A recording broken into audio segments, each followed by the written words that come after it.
You already know about Salesforce Data Cloud and the benefits it can bring to your business, but you're stuck on the implementation part. Well, you've reached the right place because today I'll walk you through the process of implementing Salesforce Data Cloud. Hey everyone, welcome back to Salesforce Hall. I'm Shrey Sharma and today we are going a bit technical. But don't worry, I will help you get started with Salesforce Data Cloud smoothly without any jargon. So let's get straight into it. First and foremost, let's talk numbers with Salesforce Data Cloud Pricing. How much is it going to cost your business? Pricing for Salesforce Data Cloud is completely customizable and it depends on a few key factors. Number one, data storage, which is the amount of data you plan to integrate. Number two, quantity of your customer profiles. How many customer records do you need to manage through the Data Cloud? And number three, processing power. How much power is required to process your data? For example, real-time engagement demands higher processing capabilities. So the pricing can vary based on the specific needs of your organization. Now, Salesforce also offers flexible pricing models such as Data Cloud for marketing and Data Cloud for service.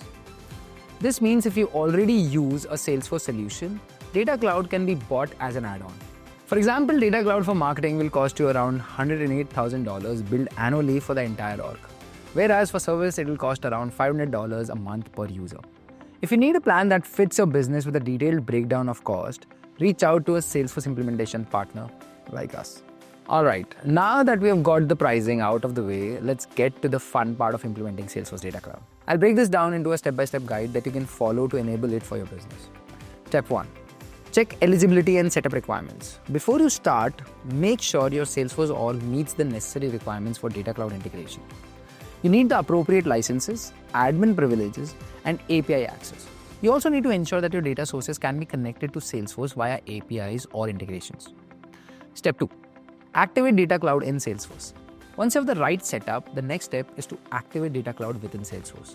In your Salesforce setup, use the quick find box to search for Data Cloud and click Enable. This will initiate the Data Cloud setup process. Step 3. Set up data sources. Now that Data Cloud is enabled, it's time to set up your data sources. This will allow Data Cloud to connect data from all your systems: CRM, marketing platforms, e-commerce, and more. In the Data Cloud interface, you'll be prompted to select your data sources. You can connect Salesforce data, external databases, or even upload flat files like CSVs. Each source will have its own settings to configure. So take your time here. Step number 4. Map your data for unified profiles. After your data sources are connected, it's time to map your data.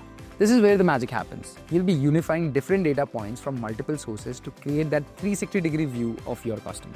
For example, map customer emails, purchase histories, or support tickets across platforms to one unified profile.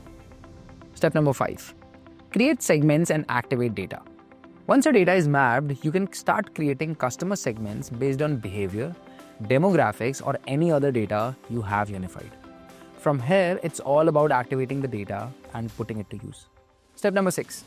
Monitor and optimize. The final step is to monitor your Data Cloud setup.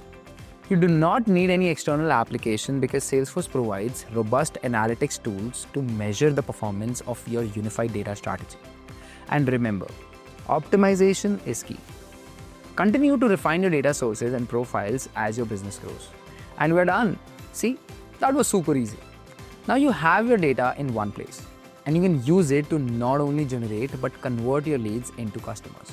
Although I do have to mention that the implementation process is not the end. In fact, you'll need a team of experts to manage your Data Cloud setup. So I recommend you seek help from Salesforce implementation partners like Syntexa to have a smooth running Data Cloud. If you found this video helpful, don't forget to hit the like and subscribe for more Salesforce tips and guides. And if you have any questions regarding Salesforce Data Cloud, drop them in the comments below. I'll be happy to help. See you in the next one. Thanks for watching.